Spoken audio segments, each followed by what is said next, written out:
Well,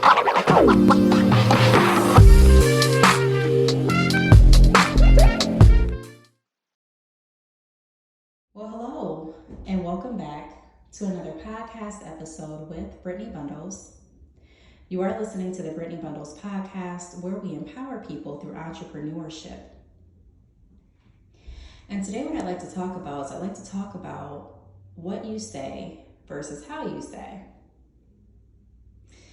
A lot of times as entrepreneurs, we get so wrapped up in the message that sometimes we forget about the delivery. And the delivery, a lot of times, if not always, is even more crucial in a lot of aspects than what we actually say. I'm someone personally where I like to be very direct. I like to not sugarcoat as much as I possibly can. I like to say what I mean very directly. But I have learned over the years that just because I like that approach, and some others may like it too, does not mean that it's going to be the most effective approach when working with everybody. And so we always talk about, in a lot of different aspects and different platforms, how we want to increase our sales and we want to be as prosperous and productive as we possibly can. But a lot of times we're not really focused on how we're utilizing the opportunities that are placed in front of us to help us achieve those goals. There are a lot of times where people are presented with different opportunities in the form of conversation. And those opportunities are not taken advantage of wholeheartedly because of how we communicate. Now, what I want to say to that too is, I'm not asking anyone to be someone that they're not. Everyone has their own style of who they are, how they communicate, how they view certain processes, how their demeanor is. But I am saying that if you want to place yourself in a position where you are working with people, it's always best to look at different ways to sharpen your people skills. So with that being said, today we're going to be focusing on different ways where we can build rapport to help build our sales, and also long-lasting relationships and referrals, and increase our knowledge in the industry and how to communicate better with people without letting those opportunities slip through the cracks because we are too arrogant or because we are not willing to learn different effective communication methods to engage with those that we want to purchase from us. So if you are interested in this topic today, I am greatly appreciative for it. I ask that you share the podcast. You can share the podcast via social media. You can share the podcast via email or text. You can also turn on the podcast when you're riding in the car with a family member or friend. But let's go ahead and share the podcast. Like I say in numerous episodes, sharing the podcast not only helps this podcast itself, the platform, to grow, but it also helps to bring exposure to those that have promoted their product on this podcast via sponsorship. Also, the entrepreneurs that have been interviewed on this podcast that have shared their experiences, their journeys, and also their business, products, and services. It just helps us continue to build as a whole, as a community. So if you are interested in building this community, I definitely challenge you to share the podcast with at least 3 people. So I'm going to give you time to do that, and I'll be back in just a moment. When I get back, we'll get started with another podcast episode. All right, so thank you for sharing. I truly appreciate it. So today, again, we're talking about what you say versus how you say it. We're going to be talking about that today. The first tip that I want to touch on is leading with positivity.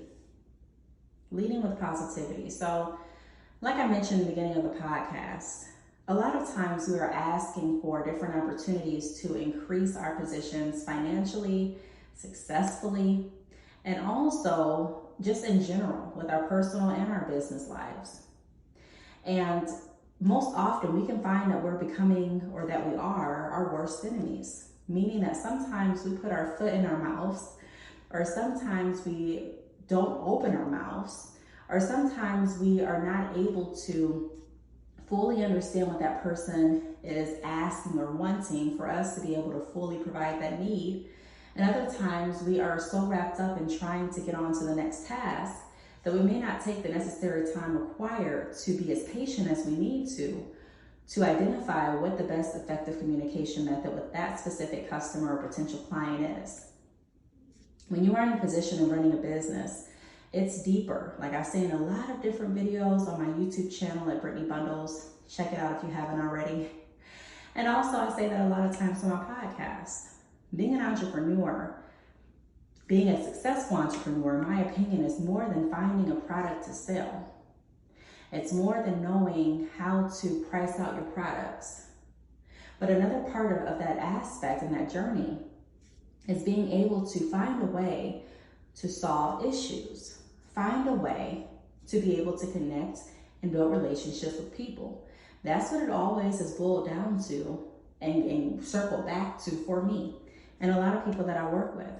So my first tip, leading with positivity, is when I am connecting with someone, whether I'm having a good day or bad day, whether I feel like it or I don't, I understand that everyone, number one, deserves to be treated with respect. And I'm not perfect, so I'm not going to do everything completely right all the time, but I strive and I'm very intentional on making sure that I treat others how I would like to be treated. And sometimes even better than I'm expecting to be treated. Because I understand that the first point of business is to build a relationship boundary, a relational boundary,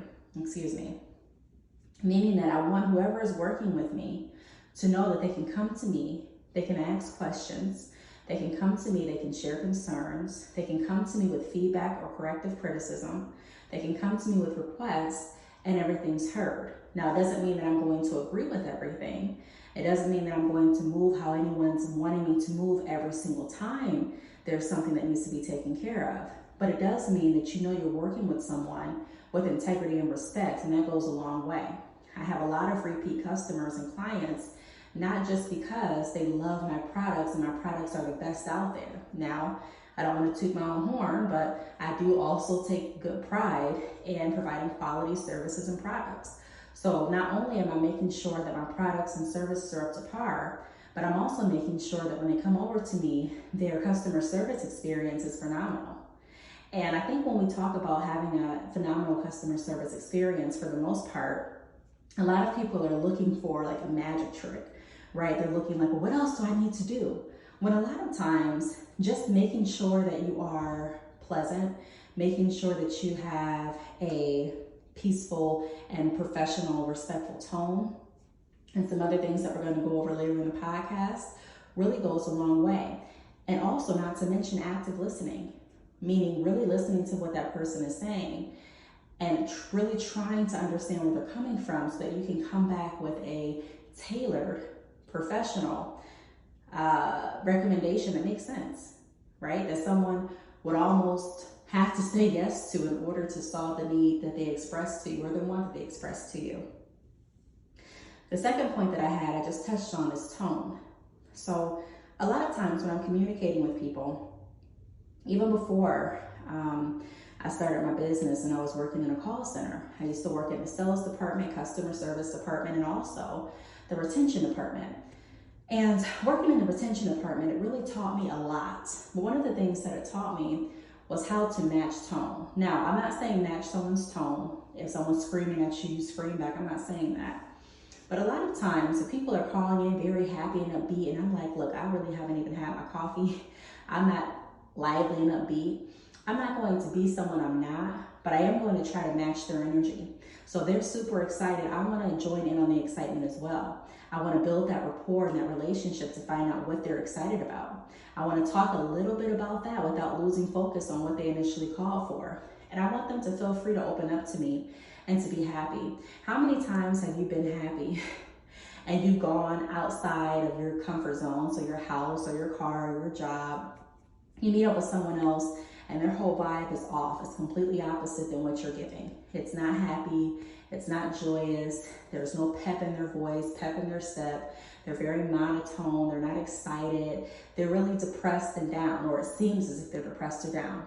Now, although you may sympathize and empathize, it may also change your tone. It may. It may make you feel like, okay, well, I'm not as happy anymore. Now, also on the flip side of that, there are people that called in and they were grieving, going through a time where they needed to disconnect service because they lost a family member. So I'm not going to keep the same tone that I had with the person that called in before them that was excited because they purchased their first home and they were calling to get internet and TV service. But now I'm going to have a more compassionate tone of someone that is going through the loss of their family members or loved ones. And I'm going to treat them how I want to be treated as well. So a lot of times when we're communicating, it's tone. I can say something to you and everything that I say can be accurate, but if my tone isn't right, if I'm screaming at you, or if you hear frustration in my voice, you may not receive the message as I'm intending to deliver it. So we really have to be cautious on tone as well. The next thing I want to talk about in relation to, it's not really always about what you say, but it's how you say it, is relatability. I find sometimes when I am working with different clients and we're doing different mentoring or consultations, and I'm listening to how they're communicating to customers or clients, or I'm reading over an email that they sent me or a chat that they sent me where they were communicating with potential customers and clients as well. And I'm looking through it, and although I built relationships with a lot of people that I work with, and we continue to work even after the one-time consultation ends up going into more consultations or mentorship, and I learn them even further, I may know what they mean by certain words, but if I read it back or if I listen to how they say certain things, it definitely may sound like you're not understanding at all this person's position. If someone's coming to you and they want one of your products and they're very interested and they're expressing to you how they don't get paid until Friday, and you're saying things like, okay, well, yeah, it's hard out here for everyone, but yeah, that's the price. Now, in a sense, it may look like you related a little bit, but there's a different way to express it, because we want to make sure that we're showing empathy and that we're relating. So I have been in positions in my life where I have wanted certain things, but I couldn't get them that day because of my paycheck. One of the reasons why I wanted to become an entrepreneur was so I wouldn't have to be limited by waiting on, paycheck or paycheck. Not saying that you don't have to wait on money when you're an entrepreneur, because you do as well. But with entrepreneurship, I also talk heavily about multiple streams. So even if I'm waiting on a check from YouTube, I'm still getting paid through my business. I'm still getting paid through my affiliate links. I'm still doing different collaborations and partnerships where I'm getting paid. I'm still posting on my podcast. I'm still selling my ebook. I'm still doing numerous things to produce revenue for my overall business. And so, you can also work a 9 to 5. I want to put that out there too, and receive a check and not be financially strained with the right budgeting tips. However, before I looked into budgeting and all the other things, I was always pretty decent with my money. But like I said, I can definitely relate to wanting something and not being able to get it that day. So sometimes what I will do is I'll express a short story or scenario, letting them know I completely understand where you're coming from. I wanted such and such, and I couldn't get it until Friday because I didn't have any money. I wouldn't have any money until then. And so I definitely know how it feels, but you want it now. And I want to make sure that I help you get it now. So one of the options that I do have is doing a buy now, pay later through one of the companies available at my checkout. Or one of the options that I do have, if you want it now, is to go ahead and look at this texture. This texture is currently on sale. You said that you had X amount to spend right now. I would recommend really going for this texture. It gives you the length that you're looking for, the curl that you're looking for. I know it's not what you initially were eyeing before we communicated, but based on everything you're looking for, I'm very confident that this will still work for you and allow you to get the hair today so that you can go ahead and go to the party that you are needing to attend tomorrow. So things like that. And that shows not only that you were listening, it shows not only are you just trying to, you know, help them purchase, but it also shows that you're someone that has compassion and that actually cares and can think through situations from their standpoint as well. You provided a solution. Now at that point, if they say, hey, no, I want what I want, that's fine. You can look at other options, backup plans. I always recommend having at least 3 fallback offers.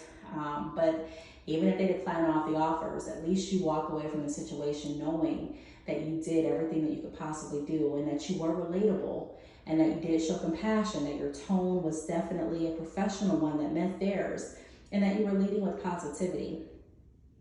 The 4th tip that I have is compassion. Compassion. You know, a lot of times in business, not even just, you know, with entrepreneurs that I've worked with in the past or entrepreneurs that I have come across, when I go into big corporations sometimes, I notice a lack of compassion when people are working with other people.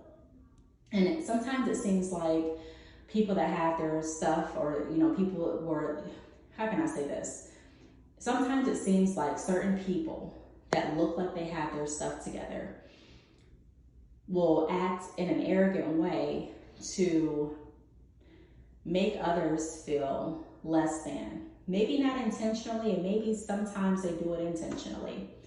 But I know that sometimes me overhearing conversations in stores, and like I said, these are bigger corporate stores, I will feel embarrassed for both parties because I can empathize with both people. I can see how the store clerk may not have realized what they said and how it came out. And I can also realize how it may have felt to hear what the store clerk said. It's kind of like when you're behind someone and the store clerk yells as loud as they can and they say, your card's declined, this one's declined too.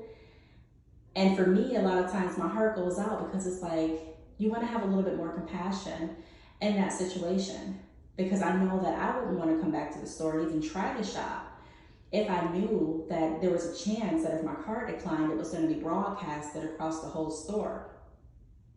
And you may be thinking, well, hey, if they don't have money, it's no point in them coming back either anyway. But there have been people that have purchased by overdrawing their account, or have purchased and gotten money sent to their Cash App and then they transferred it to their card.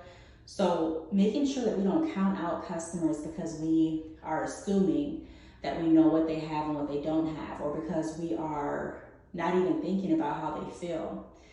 When I had my salon, one of the things that I wanted to be very cautious about was how I treated people and how I read back information. If someone swiped their card and typed in the wrong PIN code, it wasn't everyone's business to hear. If someone's card declined when they were purchasing hair or even getting their hair done, it wasn't everyone's business to hear. And those are just some examples.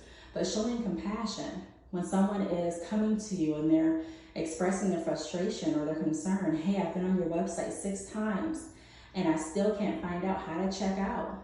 Instead of you getting defensive or getting upset or feeling like this person is playing games with you, showing compassion and putting yourself in their shoes and asking, how would I feel if I wanted to purchase something and I've gone to the website 6 times and I could not find the checkout button? I remember when working in the call center again, people would call in multiple times, and sometimes our systems would go down because they're systems. It's technology, and so, you know, as much as we rely on technology, sometimes technology is just not reliable. And so people would call in and make a payment, and I would have to let them know our systems were down. And when they would call back multiple times, about their second or third time calling back, some people would say, well, hey, I'm trying to give y'all money. Y'all don't want it? And it wasn't that, but it was a lot of times them expressing the frustration of them trying to pay where they couldn't pay. And not because of any fault of their own, but because of the technology. So with situations like that, I learned how to be more compassionate, understand where they were coming from. And there were some of my coworkers that were frustrated. Ma'am, you know computers go down. Okay, man, well, I can't control it either. But that wasn't necessarily the right or professional way to handle it. The 5th tip The fifth tip that I'm going to go over, and I'll let you all go. This is not going to be a long episode today or anything like that. But it is showing confidence. So there's a lot of people that I have met that, they're very polite, professional. They have the tone right. They know how to build rapport. They're positive people. They have compassion toward others. They show the empathy. However, they lack confidence. And lacking confidence is one of the worst attributes that an entrepreneur can have, honestly. Now, I'm not saying that you're going to be confident in everything that you do, but I am saying that you need to sound confident in everything that you do. So what that looks like is, if you don't know the answer to something and you feel like you should know it, being honest enough and confident enough to simply say, great question, I don't know, but I am committed to finding out the answer. Please allow me 24 to 48 hours and I'll get right back with you with an answer and a solution. Now, again, you weren't confident in knowing the answer, but you were confident that you could find it and you were confident that you could have a resolution. That's what good business owners do. They find confidence in knowing that they can find a solution to the problem, not confidence in knowing that they know everything. Business owners that feel like they know everything, a lot of times come off as being very arrogant. And so we don't want to come off as being arrogant. Honestly, no one knows everything. There are people that have been in a certain industry for over 20, 30 plus years and are still learning. We want to make sure that we're constantly, always continuing to be learners and a student of our industry.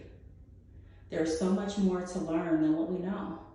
And once we feel like we figured it all out, it's time to maybe pivot the business to something else as well, because I don't want anything that is not going to help me grow. I want to continue growing with whatever I'm working with.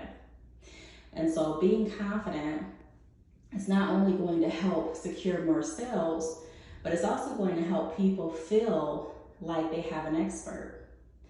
And when people are wanting answers to a certain question or solutions to a certain problem, first thing that pops into a lot of people's minds is go get a professional. Go consult someone that knows. And so if you're always present, and if you are someone that is dedicated to finding out what you can do and what can be done and answering questions, that is going to bring more people to you, versus if you're someone and you don't know but you avoid the conversation, or you talk over the person so they don't answer, or you act like, or not so they don't answer, but you talk over them so that they can't express their question, or you automatically answer without them being able to fully ask, because you're scared if they fully ask, you won't know the answer, so you're going to hurry up and just blurt something out to fill out that space. All of that kind of stuff, it sticks with people. And even if they do purchase from you, they may not purchase again. So that's one of the reasons why I tell people, when a lot of people get wrapped up and excited that they got a sale and they explain how they did it, there's always people that come to me and say, hey, I wasn't polite at all. I mean, I should have been, but just being honest, I wasn't, and I still got a sale. Doesn't mean that you're going to get a sale again. Doesn't mean that they didn't tell anyone about their experience. Doesn't mean that their experience deterred others from purchasing from you. When you're looking at your business and progressing it, we're not just looking at what I can do today and that's it, but it's about what I can do today that will also affect my tomorrow and tomorrow and tomorrow after that. What can I do today that will ultimately affect the overall progression of my business? Me not planting a seed of respect or integrity today could lead to my business falling months down the line, or years down the line, God forbid, but it could. So we don't want to get too comfortable with anything, and we don't want to get too cocky at all either. We want to make sure that we're being respectful and that we're remembering, again, it's not really what you say to people, but it's how you say it. And people don't always remember what you say, but they definitely remember how they felt after interacting with you. So keep that in mind. I really hope that this podcast episode helped. I hope that it resonated with someone out there. We've touched on some of these points before in other various podcast episodes. So after this episode, if you haven't tuned into the last episode or the episode before that, I encourage you to do so. If you do want to be a guest on the Brittney Bundles podcast, I'd love to have you on. Please send me an email to the letter B as in Brittney, Talks, TALKS @yahoo.com. You can also follow me on social media. My Instagram is Brittney, BRITTNEY _bundles, BUNDLES. I am also on Facebook, Brittney Bundles, Instagram, Brittney Bundles, and Twitter, Brittney Bundles. Oh yeah, and YouTube, Brittney Bundles. So check me out on all of those platforms. I do want to thank you for tuning in, and I will talk to you all in the next podcast episode.